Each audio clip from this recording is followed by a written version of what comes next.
Hello everyone, welcome back to our new blog.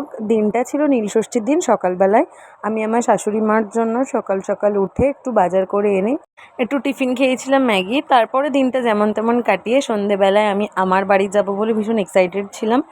আমার বাড়ি যাওয়ার একটাই কারণ ছিল আমার মার হাতে সাবু মাখা খাওয়ার জন্য।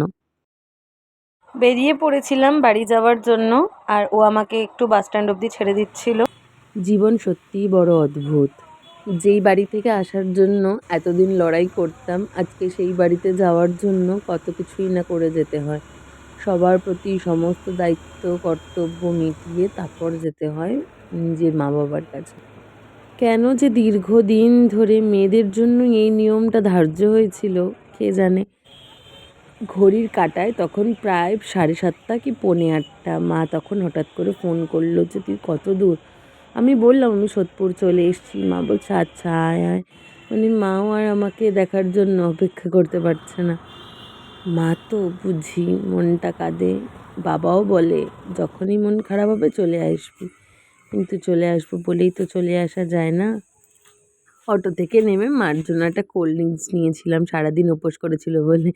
আমি গেটটা খুলেছি আর আমার মা দরজা দিয়ে আমাকে বলছে এসে গেছে মনা। আমি বললাম কী করে তুমি বুঝলে আমি এসে গেছি? বললাম আমি বুঝতে পেরে গেছি।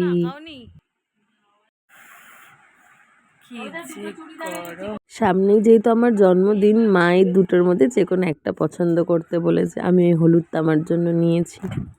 মা বরাবরই জন্মদিনের প্রথম উপহারটা আমাকে দেয়, সেটা হচ্ছে আমার নতুন কোনো জামা। আমার পছন্দের জিনিস মা এবার মাখতে বসেছে। মার হাতের যে কোনো খাবারই মনে হয় যেন আমি অমৃত খাচ্ছি।